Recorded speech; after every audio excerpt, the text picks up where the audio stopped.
some of those no's will become yeses because suddenly the fear of missing out kicks in. For FOMO. Welcome to Aha Moments with me, Kobi Omenaka. I'm at my most stressed where I haven't given myself space and I'm trying to like work.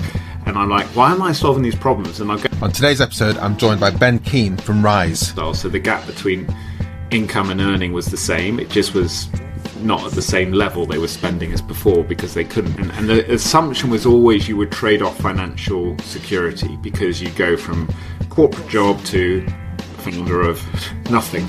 You know, your big idea.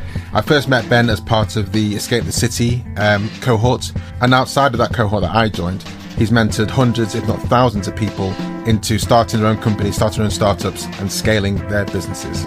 I've kept in touch with Ben since the Escape the City days and been charting his movement into sustainability and helping sustainability companies raise money and investment.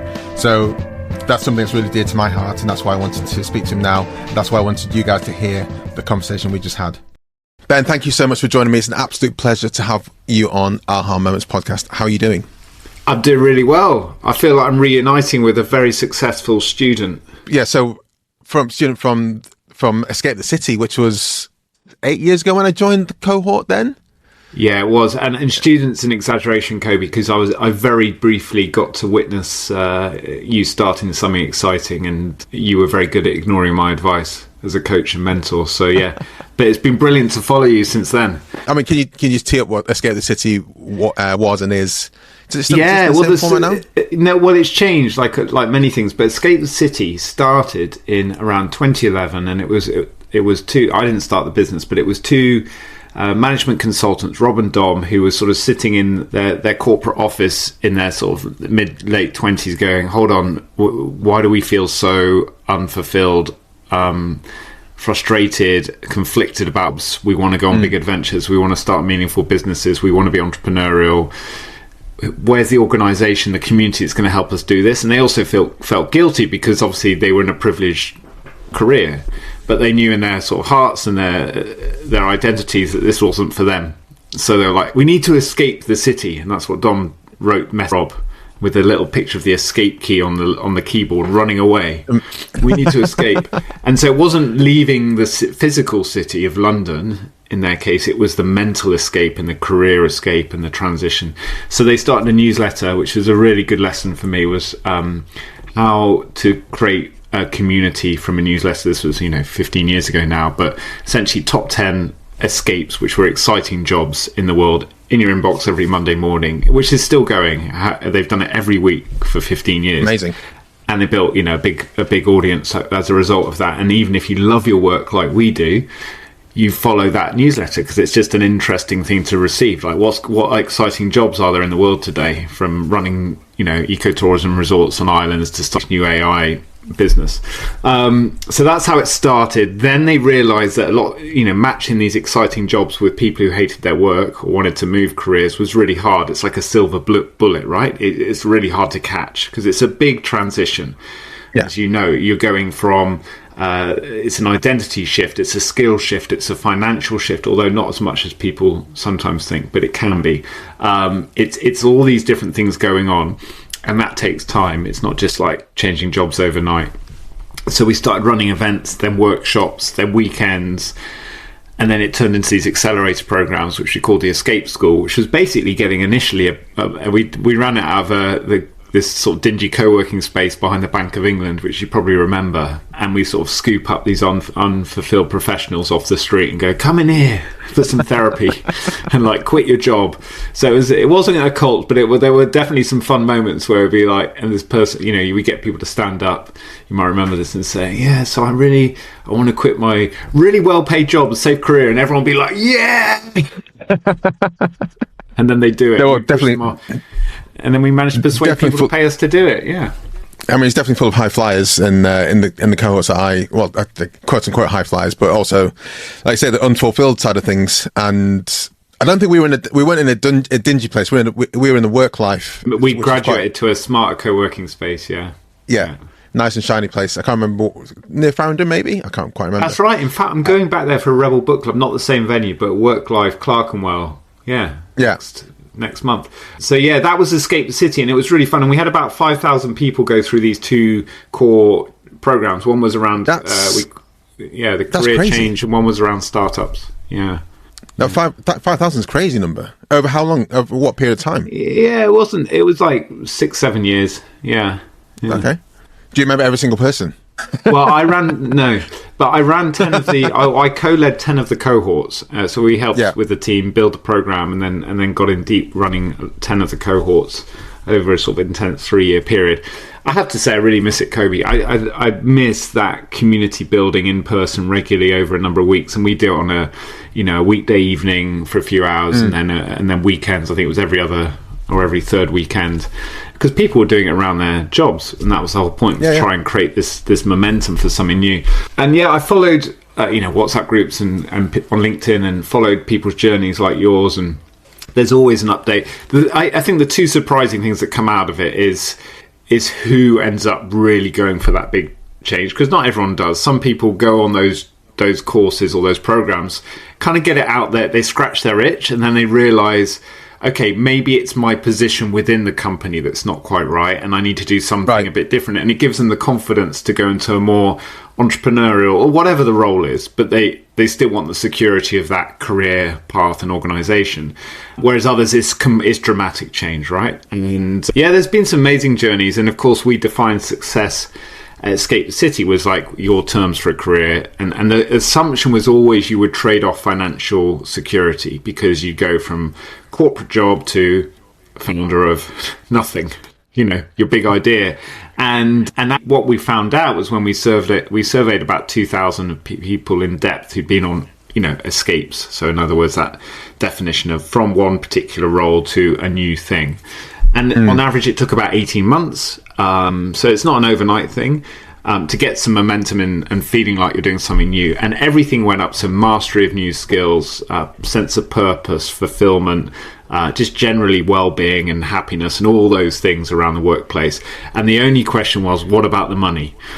Because everything else is an upside. And the answer was the people's perception of their financial security or finances did not change from before or after.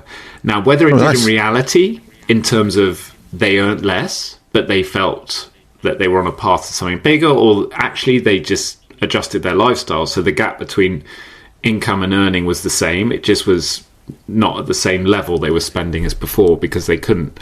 So it was really interesting, kind of like that psychology of the escape journey that people went on. But kind of COVID and that sort of time derailed it a bit. Yeah, understandably so. Unfortunately so as well. Yeah. What was your background that led you into working with Escape? Because I find it fascinating. When you first, when I met you, I didn't realise you'd been involved in so many things before that, and were still involved in other things outside of Escape the City. And some of these things are, one of the things you talked about, Rebel Book Club, is still ongoing and still changing people's lives on a weekly basis. So how did you get into the Escape the City mold? Were you, one of the big four? Were you a lawyer beforehand and needed to escape yourself, and it resonated with you? So in some ways, I wish I had been for a little while, Kobi, because it would have paid off a few of those early, the debts you accumulate in your 20s. No, I think so. For me, Escape was my safe time. Escape was almost like my corporate employment. It wasn't really, but it's the only time I've ever really worked. I haven't been the founder, and actually it coincided with when we were starting our family. My wife and I were starting to have kids. So we had 3 kids in 3 years, and that, as you know, is becoming a parent is a massive shift in your life. And we were really lucky that it all happened so quickly. But I was glad not to be working on 3 of my own startups, as well as 3 human beings, new humans.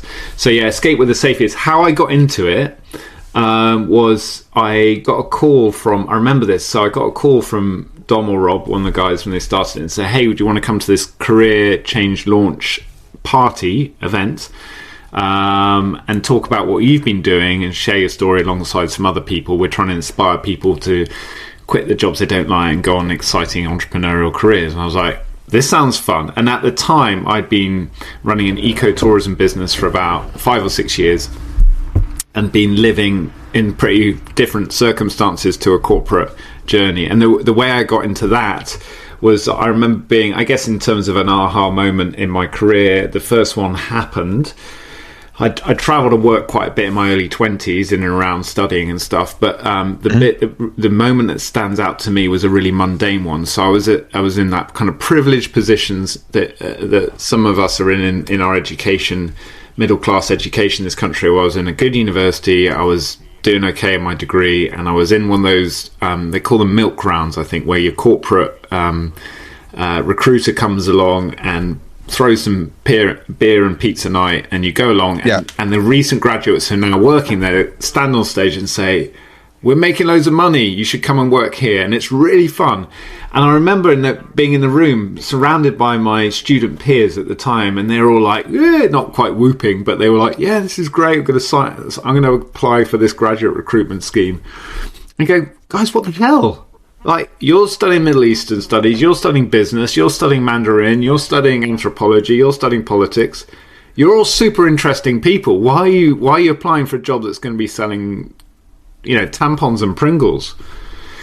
And they were like, no, Ben, you're being naive. This is what we do.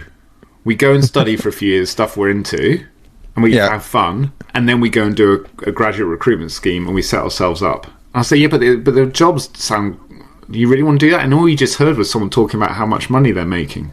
I get real. This is how it works. Anyway, I reacted badly to this offer of a whatever opportunity.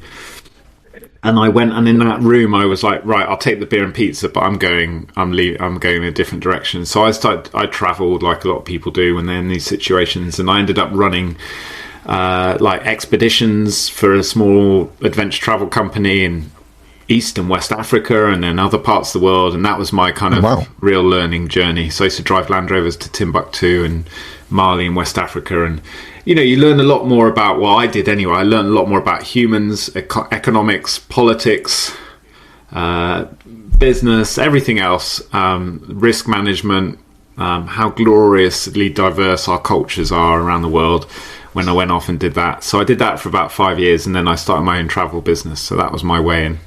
And there's lots of things to pick up there. My beer and pizza events were when Mars and Unilever came to Unilever, because they'd come in with loads of Don Mio, loads of Mars bars you could just take away. So we used to just come in with an empty rucksack and just literally listen to their spiel, and at the same time funneling all the food that will help us survive for 3 months into rucksacks. Thank you very much. Not going to apply to you, but it's been great hearing you talk about. But they only needed one convert into their cost of acquisition for that recruitment. They only needed one of you to actually become an employee, a good quality one, and it justify 1,000 pizzas, right? So this is it. And also, I've met people like yourself who did the overland touring. I travelled in South America for like 3 months after university, and it was a great experience in the overland truck, which sat like 20 people. And one of the guys who was with us as a fellow passenger, he got so into it, he started his own company, and he started overland in West Africa. So I very much understand the experience you've been through, where he was just like, I think came from a very conservative background, but he was kind of hippie there anyway. So his parents were like, "Hey, you need to settle down," kind of thing. But that wasn't his vibe. And as he went on this journey, he started learning how to fix the trucks with the drivers and everything like that, and then started his own company. So I'm like, dude, that's just an insane thing you've done. But I didn't know you did that, and that just sounds two people just done that and set their own travel company is like, wow. I'm very much impressed. I mean, those overland trips are tough because they're tough because you've got to fix your vehicle as you go, and I mean, obviously you travel in a region like West Africa, and people automatically assume, if they've not travelled to that part of the world, go, oh, it's dangerous and there's this and that, and it's like you're surrounded by so many people who, partly because you're a white traveller in that case, want to see you as a dollar sign, but also just genuinely because the cultures are so open and welcoming. They're so excited to see people coming to remote regions where they live. They're just like, can we help? So when your truck breaks down, you've immediately got like 5 people who want to help you. So yeah, which you don't get so much in the UK. But and I'm going to say, in London especially, people almost spit on you if you're broken down.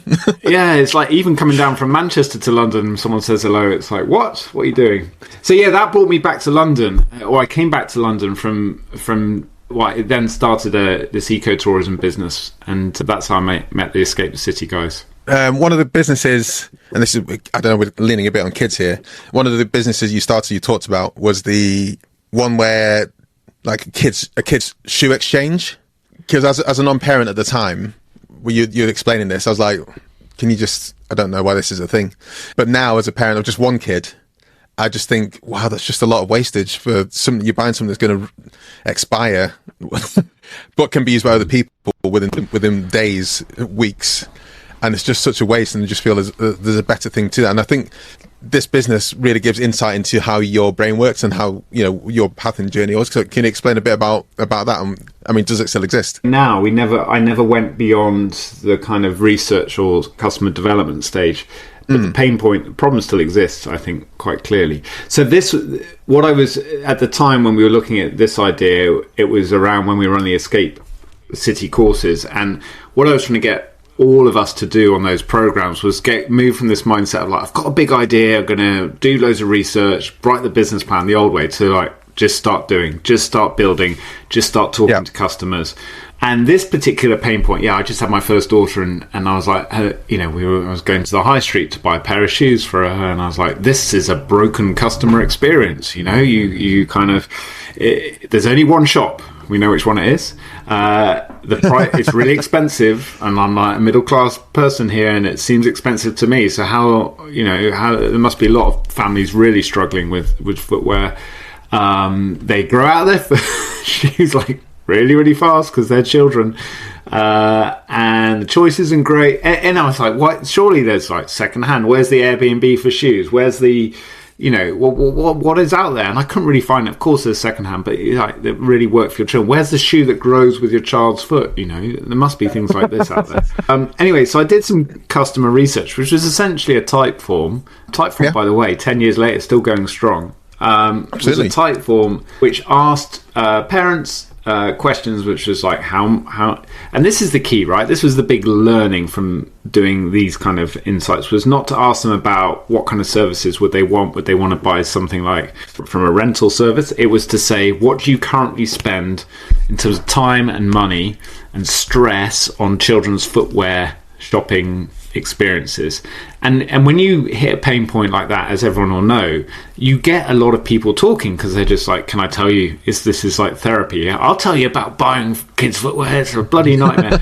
and then you find out this, you know, and I don't know if this is a reflection on who I reached, but the survey spread quite far, and I think got a couple of hundred replies quite quickly. And it was, data points was something like, I remember people were spending, each family was spending £200 to £300 a year on kids footwear.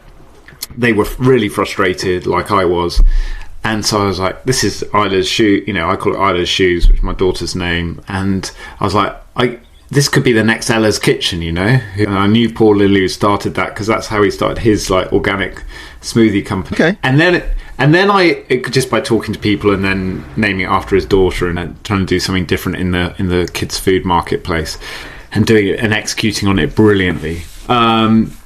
So then I was like, okay, I've got this data which essentially says it's a massive pain point, and if you offer something that's compelling and different, you've got an audience. Then we have to sit there as entrepreneurs, and this is almost like you accidentally discover a problem. It's not like I've got this burning idea inside me. It's like I want to launch this podcast company, or I want to build this island ecotourism thing. It's not so much a dream. It's like a community that's surfaced.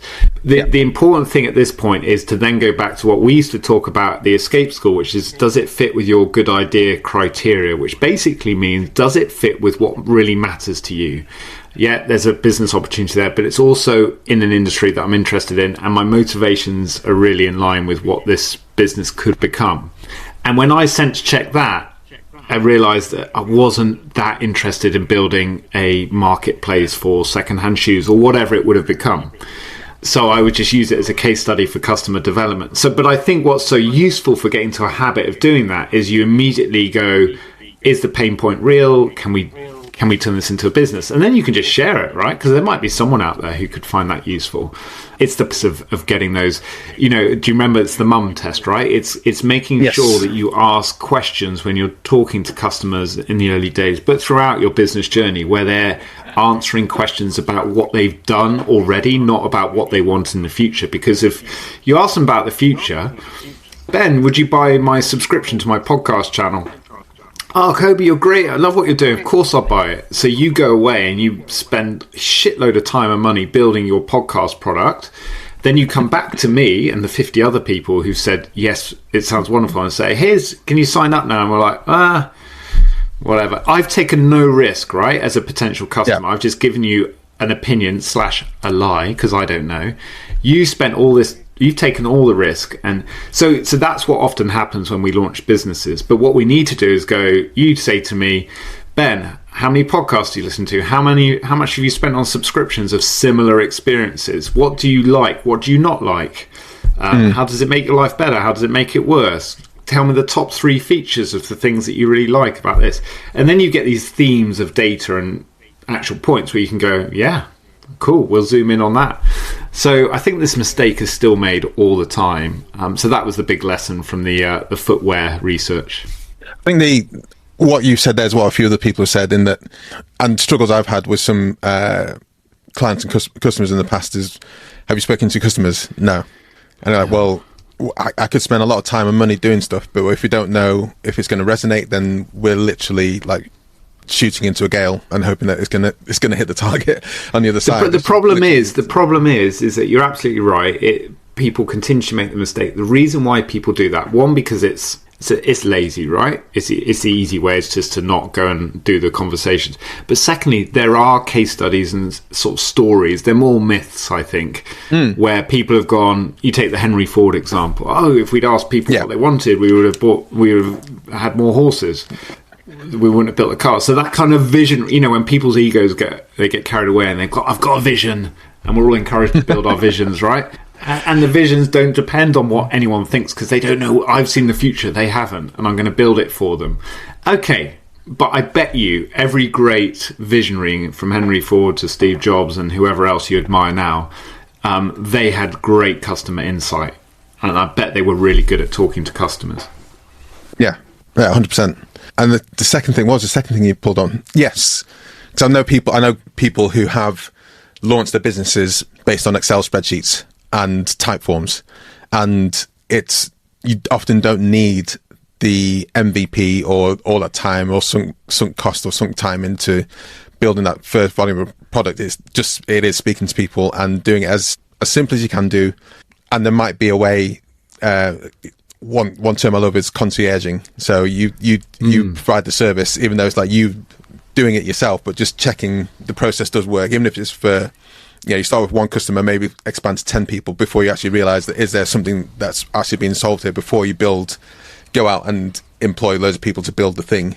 But a simple spreadsheet has launched quite a few successful apps where they just built it. They didn't know much about Excel or Google Sheets at the time, but they just kind of kept a track of things, slowly worked out how spreadsheets worked, and were able to like cobble things together on their on the kitchen table. And I find that super fascinating, and that's one thing you kind of kept going back on about on Escape the City. Of course, is like strip it down, guys, to like the bare bones.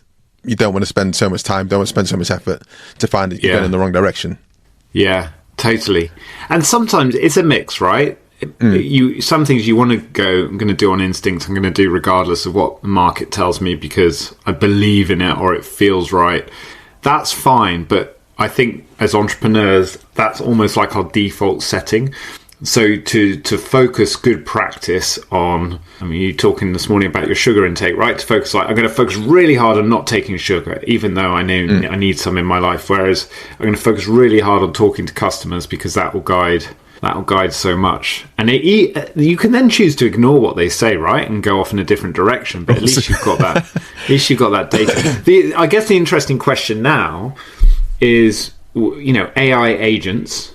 So if I was building a startup course today, Escape the City course, or we were putting something together between us, and we've got this toolkit now, which is essentially, you've got something that can help build a product almost straight away, and the expectation is shifting as a result of that. What does that do to the idea of an MVP or a value proposition, a first version? Because I feel like it's just going to, we're going to talk to customers, but we've got to do it in an authentic way. There's going to be a lot of people going to be looking out for, am I being spoken to by an AI or a bot? Am I being sold to by an AI or a bot, or is there humans around this? And we're in this sort of interesting period where there's a lot of excitement around, look how much time and money we can save by using AI agents and tools, versus what does the market really need help with, which are kind of fundamentals. Yeah, so it's an interesting time creatively, and I also think it's quite messy as well. The first time I heard about you specifically, even though randomly it's from the same person, he used to go to Rebel Book Club and Escape the City as well, but I never tied you to as one of the kind of main protagonists inside it, was Rebel Book Club. And can you give me the background behind that? Because that's still going, isn't that? Still going strong. And one thing you post about on LinkedIn specifically is how many people, they're reading different books, and it's just something that could also persist during the pandemic. So it's a great thing to keep on going. It survived the pandemic, yeah. So you've got, I can see a bookshelf behind you. Yeah. It's dominated by a lot of retro sci-fi memorabilia, which I like, but it's also got a few books on there. So and I've got a lot of books behind me, but I'm not showing off there. This is our actual Rebel Book Club books. They're real, nice. Like books we've actually read as a club over the last decade now. So Rebel Book Club started because I was in this is so startup cliche. I was in a co-working space made out of bamboo in Ubud in Bali in Indonesia. We're drinking a green juice. Monkeys were climbing through, and we're all on our MacBook. I'm going to come up with the next thing. I didn't become a drop shipping tosser. I never went that far. Maybe would have made. Is that what a lot of people there were doing? It was around that time. This was 2015. Yeah, it was around that time. There was a lot of people in there just going, yeah, I'm going to drop ship whatever it was around the world, because it was that plug and play time between Amazon and other.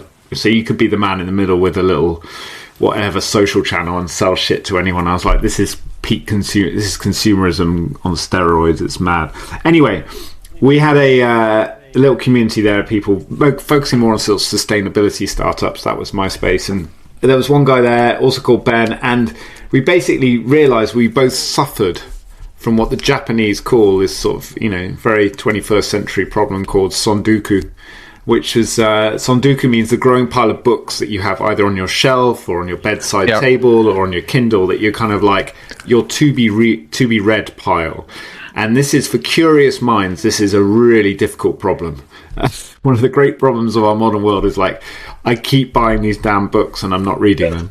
Or I'm getting to chapter 3, and because it's like, it's kind of contemporary non-fiction, and then I've got another podcast to listen to, I've got another, the amount of information we're consuming is huge. And it's exciting, right? Because we can go in any direction we want at any time.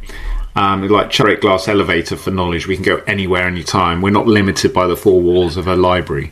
So incredible time for consumption of knowledge. It's a terrible time for like focus and discipline, because we can't cope, or at least the curious amongst us can't cope with all these shiny information things all over the place. So Rebel Book Club just came out that very simple thing of like, can we just get better at reading? Well, it wasn't a radical idea, but the reason we called it Rebel was like, one, can we finish a book? Like, that would be a great achievement that we've bought as a group. And two, can we turn whatever's useful in that book, whether it's big insight or whether it's practical action, can we turn them into like things that are crossed from because what happens often in book club or kind of conversations about things going on in the world or knowledge, is people go, that's so interesting, I should do that, and then of course they don't, because life gets in the way. So I was like, let's build a little action accountability group that's not quite as hardcore as an Escape the City startup group where you're really trying to launch a business. So we're not trying to do that with Rebel Book Club. We're trying to help people turn their learning into positive impact in their lives and work. So yeah, that's what we've been doing, and we started it in April 2015. with one theme, 3 books, members' votes. It's a membership subscription, and then we'd have a meet-up at the end of the month and a drink, and we do cocktail party in a classroom. And next month is our 10 years, 120 months in a row. Wow. So that's next. So this is April as we record this episode. Yeah. So this is our 10th anniversary right now. Yeah. So yeah, it's been a really nice small. It's not a big business, small business, fantastic community, and lots of great people and impact. How did it work over the pandemic? Did more people join as suddenly they weren't limited by the actual physical need to be in the same room as RBC, or how did it work? Yeah, so our Rebel Book Club's always been very in-person focused. It's been about, okay, you do your reading and your learning during the month. And by the way, we always recommend the podcast version of the book, or the audio version, or if you haven't got time for that, we say listen to this podcast episode conversation with the author on this topic, because you can still get the same kind of insight as if you were reading. So we're all about diving into the theme rather than forcing yourself to read the book. It's the learning that's important. And then in-person events. So when the pandemic kicked off, we were like, shit, our whole thing is about getting together every month and connecting people and building friendships and learning together. What we're going to do. And of course, what a lot of people did during the pandemic was they went home and sat and got into reading. Fiction especially did well because it was escape from the reality of what was going on in the world. But, non-fiction too. And so we, in that moment where we switched to purely online events, we went from, so for a paid membership, we immediately gained a bunch of people, especially Americans. They were like, yeah, what's this Rebel Book Club? I'll join this, which was cool. Lost 20% of our membership overnight as well, because people were like, oh, really? Okay. Cancel subscriptions. Oh, like, sure. Yeah. So we had a kind of, not good, and then our core stayed. So we didn't really change in terms of size of business. It just sort of stayed. The interesting and slightly frustrating thing, or paradox of COVID and reading, was that a lot more people reading, but there was an explosion in book clubs. So if you're a public figure and you were sitting online twiddling your thumbs, or an author even, you're like, what should I do? Oh, I'll get together with some people, we'll start a book club. So I think someone did some analysis, something like there was a 3,000% increase in book clubs launched during the pandemic. So suddenly, everyone was a member of 20 book clubs. So that was that, and of course we were a paid book club. So that was but we got through it. And then we've come back, and now we run both in person and online events every month. We're in person in about 10 cities, and online. We haven't quite unlocked the big growth that we'd like to do. But it's a great community, and the people are fantastic. Yeah. I mean, it's over the past few years, it's been a lot about community, building that community, and that I'm a lot more on LinkedIn, less on Instagram and Facebook as I used to be. But I'm also very aware that these things can just change on a sixpence. And, a lot of people on LinkedIn now are saying about how much the algorithm is in their favor in the past few months compared to where it was this time last year. And you kind of think, okay, how do I hold that community? How do I hold these people who are interested in that same singular focus together and get everyone working together? I think that's something I'm trying to work on a lot. In the so can I share you a little strategy piece that I've learned and I've tried to package up? So I call this, and I've learned a lot from people like you and others who've built their own community. So it's not just my own communities, but I see the same practice when it's replicated. I'm like, oh, this is just repeating the same kind of things. People who do this well. So this is under the sort of heading of tribe building, and by tribe I mean someone, a leader has said, or a founder has said, I'm going to build this thing. I'm going to start this thing. Who's with me? Come with me. I'm going to say a new kind of book club. I'm going to start a new kind of podcast channel. And people are like, yeah, I'll join you. And off they go, and they try to build it. It has purpose, and you have these 5 R's of tribe building. But I'll give you the 2 that I think really matter. The 2 that really matter that we don't do enough of are, the first one is rituals. So rituals, obviously in indigenous communities, and in religious communities, rituals are, they're everywhere. They're kind of the symbolism and the identity. You go to church or synagogue or any kind of temple, and it's just like everything's rituals. And the reason why they're so powerful is because it makes us feel like that whenever we're a part of that ritual or we witness it, it's like, that's our identity. I'm connected to this community, this tribe, this organization. But when we're building our own projects and communities, we sometimes, although the rituals happen, we don't focus on them or highlight them or showcase them. So an example really of a ritual in something like Rebel Book Club is that we every month we have a vote, and our members get together online and they go, let's have this one, and whether, and that's just a little thing we do. And when we have a meetups, we have a drink when people come in and designed around the book. And it's just when those things happen, this is Rebel Book Club. Yeah, it's like the signal back to you. And this is fun. It's a bit weird, or it's just our thing. And every football club has a version of that, right? So it's like, what are your rituals in your community? They're probably already happening. How can you put more focus on them and celebrate them? They've got to be authentic. They can't be forced. You can't I'm going to design several rituals, but you can try a couple. So that's a big thing. R of the R of rituals in tribe building, and then the second one, which I'll just mention now, is rhythm. So what are the rhythms? What are the things that you're doing regularly in your community or organization that really helps people? It builds trust because people go, I know they're doing this thing. I don't have to worry about it. So in your case, it might be we release a podcast every Thursday. And people know it lands at 11 o'clock, and it's going to be of a certain quality. It's going to be interviewing a certain type of person. And it's not the mundane things of what your community does, but it's the things that you do in a rhythm. It's regular. So Escape the City, we mentioned already on this chat, they send out this newsletter every Monday, top 10 escapes. And you know that if I want to get that little hit of exciting career opportunities, I'll follow Escape because they'll supply it. And then, of course, off the back of that, they're going to try and get you to sign up to their platform and their courses and everything else. So the rhythm is really important at building trust, but they tend to be the kind of boring, mundane things that make you go, oh, I know what this organization does, what it's going to deliver. I don't have to think about that. I'm part of it. They do it. Ritual is more of what makes it unique. Does that make sense?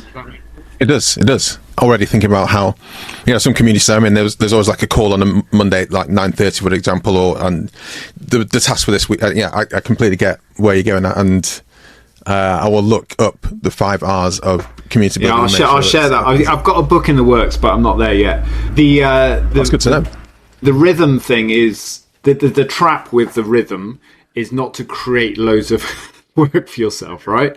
So part of your rhythm might be we're only online for 2 days a month for our customers or for our community, and that might be an attraction, right? The rest of the time we're off. I kind of wanted to push this more. Rebel Book Club is we're only online 1 week a month and 3 weeks we're reading, because I quite like that sort of thing. But it turned out that then our sales was screwed up our sales. But you've got to try these things. But sometimes rhythm is about doing less, not more. Raaise, so how long have you been working on Raaise? Spelled R-A-A-I-S-E. Yeah, Raaise. You say it in an Aussie accent, Kobi. How's your Aussie accent? Raaise. Oh, g'day, mate. Come on, mate. Gonna raise some money. Yeah. No, I think we've done a bad job there. So yeah, Raaise is my partners in Raaise are in Western Australia, so the opposite point on earth where we are now, a place called Margaret River in Australia. And Margaret River, I visited there after getting engaged, and there's a lot of wine there. There's great vineyards. There is. Great place to go after getting engaged. Yeah, Margaret River is beautiful. It's it's a great wine region, very biodiverse, that sort of bottom left knuckle of Australia. Beautiful caves and coastline and blue whale marine life and so on. So that's not our business. But Raaise came about a few years ago because I'd reconnected with Amy and Neil, who live in Margaret River, and we used to work in the ecotourism industry together. And they were my pin-ups in terms of role models of how to do responsible ecotourism, resort building really well. Amy was always out there winning lots of awards. And a big cyclone had destroyed their amazing resort in northern Mozambique, a place called Galudu, and tragically killed people in the region, and much bigger impact on people's lives there than the tourism, but the tourism was over as a result. So their sort of decade of, United UN development goal model building ecotourism, sustainable tourism was kind of over, and they were like, so it's extreme weather, and then there's fossil gas war going on, and in the sea, and just that instability and the lack of focus on those regions of the world, and like we have to change how we're doing things here, because climate is the elephant in the room. And they went to raise money for a new fund around sustainability in tourism and innovation, and then COVID happened and no one wanted to put any money near tourism. So they pivoted to focusing on basically the fundraising, helping make the fundraising journey more easily for climate and nature focused businesses and impact investors, to try and save time and money in that painful process. And that's when I reconnected with them, and I was like, we need this in the UK as well. And we've done really well with crowdfunding here, but this kind of space needs more work. So we launched Raaise, and that's what we're doing. We're now on like an AI driven platform where, for what we call pro planet focused businesses, which covers a lot, but anything that's focused in sort of sustainability, climate and nature, where organizations can come on board, or startups can come on board from like early stage all the way through. So that's, pre-seed all the way through to Series A, and they can put their pitch deck live on the platform, and within a minute the AI populates a really great page that then they can have their data room linked to and everything else, and impact investors get matched. They can build conversations, pipeline, CRM, and then all the way through your Raaise fundraising journey. For those who know about that, it can be long and painful. It can help you and hold your hand. So that's what we're doing at Raaise. It's a big play. It's hard. Because it's pure software, there's a bit of that marketplace element, even though there's not transactions going on online. You've got to get both groups using it at the same time. But we're making really good progress. We've got great partnerships in Australia and over here in the UK, and we're trying to solve a really big problem. So that's what Raaise is all about. Yeah, I mean, for the past 3 years, I've been working with a lot of sustainability companies and felt the benefit. So when I saw you doing Raaise, I was like, okay, this it's good to see more and more people in this space doing more and more things. So that's certainly what we need. So yeah, that's one of the main reasons I wanted to talk to you about was that. So it's been great to hear a bit about that. And I think just to build, you're absolutely right, Kobi, and just to build on that, we're obviously in another interesting moment here where geopolitically, kind of like the disruption that's going on, and the refocus on security, because there's two wars in the world, and the kind of leadership in the US that we've got, it means that's having a big impact on how a lot of these impact businesses are trying to communicate. It feels like a really difficult moment, right? But underneath all of that, the solutions to all these problems, whether it's heating your home, powering our transport systems, rethinking our food systems, making the world healthier, safer, and more profitable, they all have, there's so many fantastic sustainable solutions out there and innovations. And the business case for them is there. So renewables being the most obvious, right? And so this Overton window, this idea of things that once seemed radical now seem normal, is shifting around everything. So the big Overton window we've seen in our professional careers has been around renewable energy. That's now almost normal. It will be. It's cheaper. It's so much cheaper. We just got to get there faster, and governments are being slow on it, but we'll get there. And the next Overton window will be on things like cultured, lab-grown meats, for example, which will become very normal. So it's a really, in terms of innovation and talent, and it's so exciting. It's just we're in this messy middle part at the moment, so we're trying to drive it from our corner of the world. So this podcast is called Aha Moment. It's got 3 questions to ask you related to that. It can obviously draw on anything in your past experiences, in the first one particularly. So can you think of an aha moment for a product or service that you've worked on, or a company you worked in, that was like the light bulb moment for your customers, and you're like, okay, we need to get them to that point as soon as possible? And how did you find out? How did you get people to that point to hook them in? Yeah, I'm just trying. There's a whole bunch. I'm gonna just briefly think. But one thing we keep hearing over and over again is that they say, "Oh yeah, now all these people have said no. I've been pitching all these angels and all this sort of stuff," and then eventually they get one investor to say yes. However that's happened, and it's usually because they've had a long-term relationship, they've got lots of points, they've built trust with them, there's like any kind of marketing or comms or sales, lots of points of trust, and then they say yes. And in that moment, when they then go back to that funnel of no's, who've said, no, sorry, it's not for us, they then say, by the way, this person is now on board, Kobi's come on as our angel investor, or as our first VC investor, and then a bunch of those no's become yeses. And it's this weird thing. So the aha moment for us is always, if you can get to your first yes, which takes time and effort, and that's what we're helping people with, then some of those no's will become yeses, because suddenly the fear of missing out kicks in for the FOMO, investors. They did like you, but they just weren't prepared to take the lead. So once you get a lead investor, it's like 80, even though it might be worth only 20% of your round in terms of cash, it's worth probably 60, 70% of your round in terms of effort and momentum. So that's something we come across over and over again, and it's led a lot of our strategy. So it's getting people to make sure, even though they might feel it's an outsized effort on one person or one potential investor, that should unlock a lot of the other funnel. Get your first investor. Get your first investor, and that's hard, but get the right first investor. Get your first. It's a lot more influential than your first sale in a business. So your first sale in a business feels great, but your first investor in a round is game changing.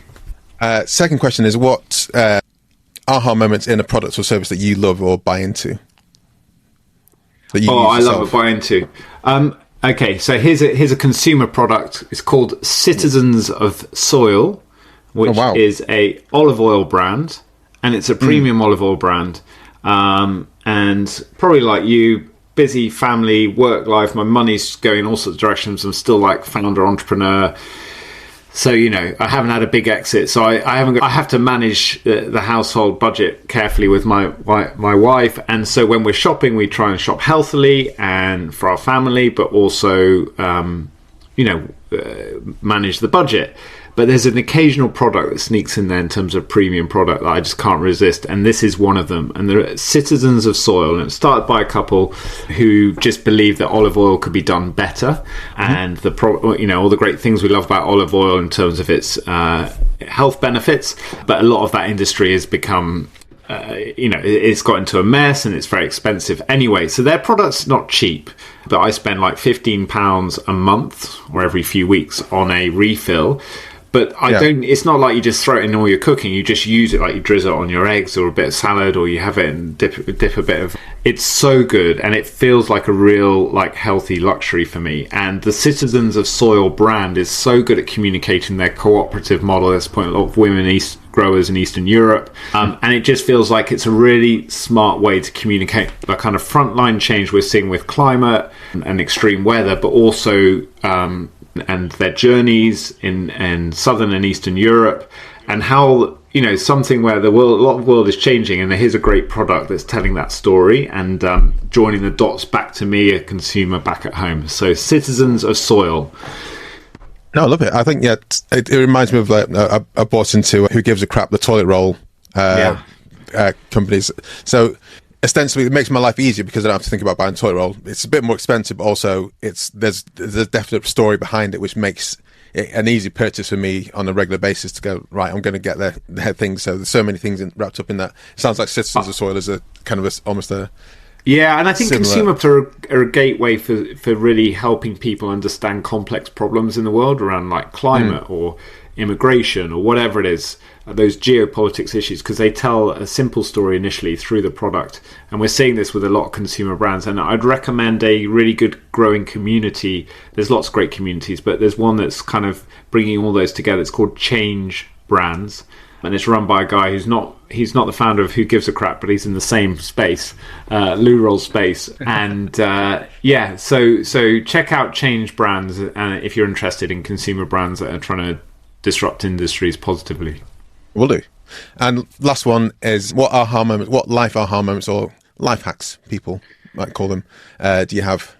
The boring answer is running, so I'll skip over that because I'm sure that there's enough chat about running, but it's been the consistent thing through my life from age sort of 16 to now my mid 40s. We can talk about it because it's definitely a thing that's impacted my life. But yeah, I mean, if you say it's boring, but is it? Well, I'm just conscious of like people going, "Oh no, another runner." No, so I guess it's not a new thing for me. It's always been there, and that's what's interesting. It's been a companion to me on all the. So it doesn't matter how much my life has changed or where I've physically been. Like I've travelled a lot, especially for my 20s and early 30s. It doesn't matter where I was in the world. In fact, discovering the world through running Like whenever I get to a new city, I just go out and run. And I get the privilege of being a man doing that. You can't always do that if you're a woman. But yeah, it's just been a constant companion, and I'm still trying to push myself on that. And I run almost every day, so that's been a big thing for me, a big life hack. I guess the other thing that pairs with that really well is connection with people who are trying to do positive things creatively in the world, and that seems really obvious. But I think a lot of us struggle if we're working remotely at home, we're working on different projects, we turn on the news and we're just like, bloody hell, it's awful. Yeah. Everything is bad. But we also know that that's only a tiny, tiny percentage of what's going on in the world. And actually, there's so much progress, there's so much great innovation, there's so many good things happening, there's so many brilliant people. And so constantly staying connected to those communities and people that like give you positive energy, your tribes, right? Yeah, 100%. Probably the biggest life hack for me is exercise and people.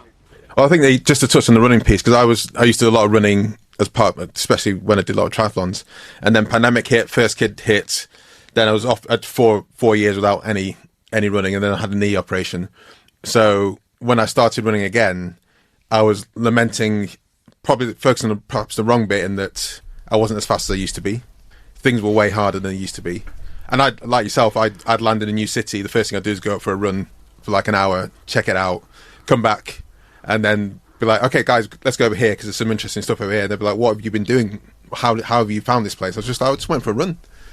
Didn't know where I was going, and came back, and then I had the kind of city kind of mapped out, and I absolutely loved that. What I love, which you don't get on the bike, I love cycling too, but you don't get on the bike with running, is you get a sense of direction and place. Yeah.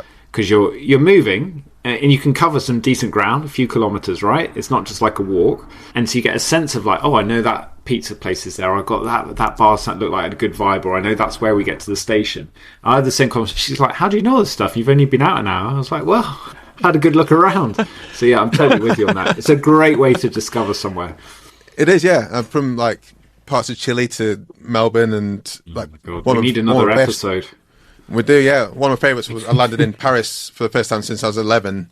I was out for 2 hours, and I was just like, wow, the city's amazing. And then took my friends on the similar tour.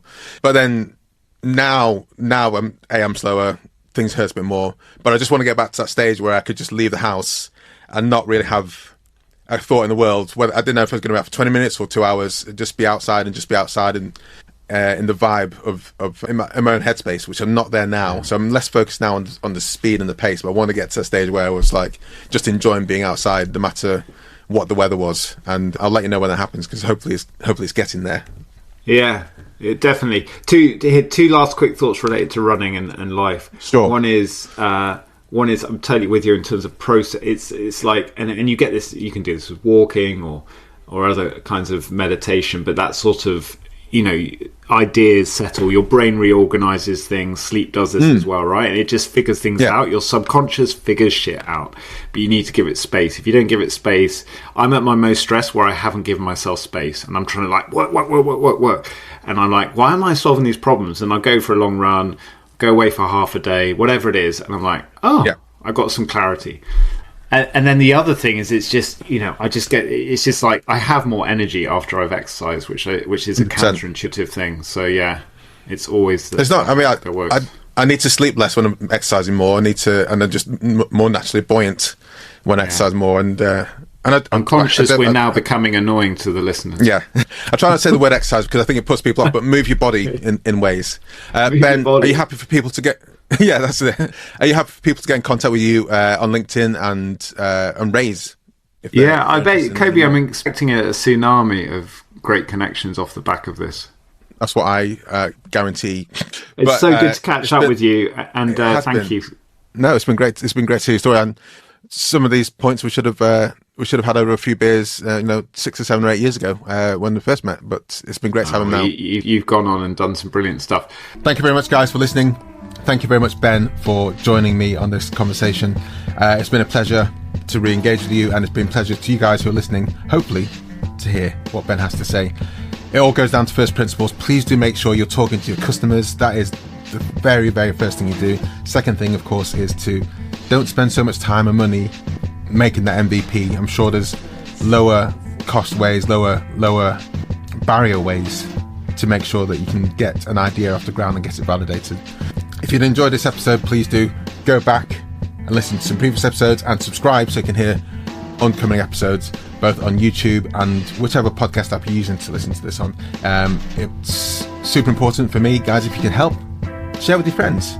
Take this episode, take this link, share it with your friends in your WhatsApp groups, in your Telegram or Discord or LinkedIn, and tell them to listen to this episode.